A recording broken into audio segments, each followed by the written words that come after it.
ही छोलेची भाजीच बघा ना, किती मस्त दिसतीये ना. शिकायची आहे रेसिपी, त्यासाठी रेसिपीला लाईक करून घ्या. चॅनलवर नवीन आला असाल तर चॅनलला नक्की सबस्क्राईब करा. नमस्कार, मी प्रियंका स्वागत करते तुमचं प्रियंका किचन मराठी या मराठमोळा यूट्यूब चॅनलवरती. बऱ्याच वेळेस आपल्याला काय होतं, वेळ नसतो आणि एकदम पटकन अशी भाजी आपल्याला बनवून मोकळं व्हायचं असतं. आता टिफिनसाठीच म्हणा किंवा गावाकडच्या बायकांना शेतामध्ये कामं वगैरे असतात, आता त्यांनाही घाई असते खूप. तर अशा वेळेला ना ते काय करतात, कांदा टोमॅटोची फोडणी देऊन पटकन भाजी बनवून मोकळं. खरं सांगू का, साध्या भाजीला तुमच्या जेवढा वेळ टाईम लागतो ना, तेवढा या भाजीला अजिबात टाईम लागणार नाही. तुम्ही साधी भाजी बनवण्यासाठी तुम्हाला 15 मिनिटं लागत असतील, तर ही भाजी जर बनवली ना तर फक्त 10 मिनिटांमध्ये तुमची ही भाजी बनवून तयार होईल. सेम प्रोसेस आहे, फक्त तुम्हाला वाटण तयार करून ही भाजी बनवायची आहे. तर आता तुम्ही मला म्हणाल की वाटण तयार करायचे म्हटल्यानंतर वाटण भाजायला, वाटण ते करेपर्यंत किती टाईम निघून जाईल, तर अजिबात नाही. हे एकदम सोप्या वाटणातली ही भाजी आहे आणि अगदी 10 मिनिटांमध्ये तुम्ही इझी ही भाजी बनवू शकता. बघा किती वाटण सोपं आहे. फक्त कांदा चिरायचा आहे, टोमॅटो चिरायचा आहे आणि लसूण ऑलरेडी आपण नकलून ठेवलेलाच असतो.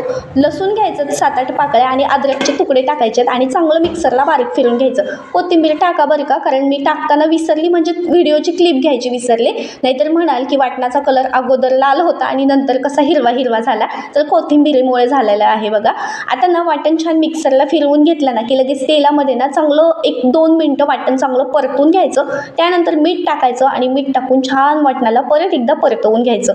आता जोपर्यंत वाटणाचा थोडासा कलर चेंज होत नाही ना, तोपर्यंत 2-3 मिनटं वाटणाला चांगलं परतवून घ्यायचं आणि थोडंसं वाटण ना आपलं पहिल्यापेक्षा थोडंसं म्हणजे घट्ट झालं पाहिजे, इथपर्यंत तुम्हाला हे छान असं परतवून घ्यायचं आहे. वाटण परततंय तोपर्यंत तुम्हा सर्वांना माझं एक निवेदन आहे. हा आपला रेसिपीचा व्हिडिओ तुम्ही कोणत्या गावातून किंवा कोणत्या शहरातून पाहताय हे नक्की कमेंट करून सांगत जा, म्हणजे मला सुद्धा समजेल की माझ्या रेसिपीचे व्हिडिओ कुठपर्यंत पोहोचतात.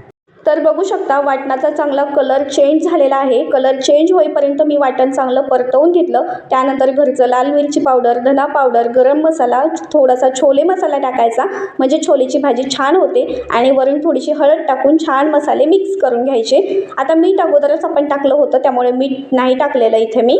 सर्व मसाले टाकून छान आता हे वाटण ना मस्त 2 मिनटं अजून परतवून घ्यायचं. आणि पहा आता हे मसाले खाली जळू नये म्हणून आपण ना थोडंसं गरम पाणी टाकूया आणि चांगलं मिक्स करून घेऊया.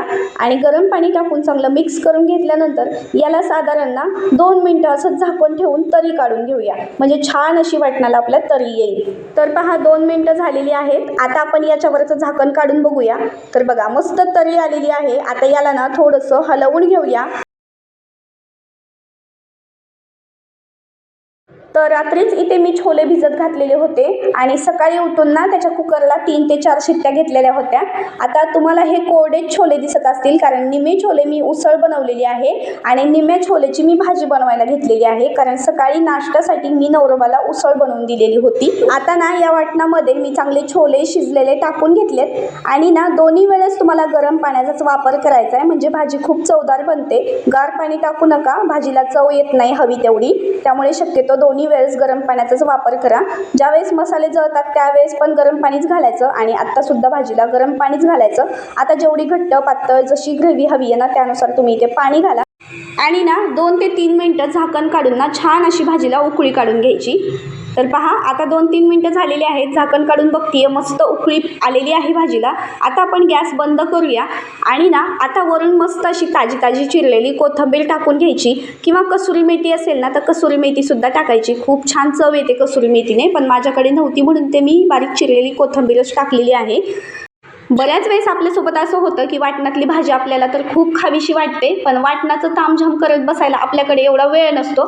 त्यावेळेला ना कधी पण वाटणातली भाजी खाऊ वाटली ना की अशी झटपट बनवायची वाटणातली भाजी, खूप छान होते. आपल्याकडे जास्त वेळ पण नसतो वाटण भाजूस तर, आणि वाटण करेपर्यंत आपले दुसरे कामं होतात. तर त्यावेळेला ना अशी झटपट अशी सोप्या वाटणातली भाजी बनवून खायची. छोलेची भाजी बनवतानाच असं वाटण करावं असं काही नाही. प्रत्येक भाजीसाठी तुम्ही हे वाटण तयार करून सुद्धा भाजी अगदी झटपट 10 ते 15 मिनिटात बनवू शकता.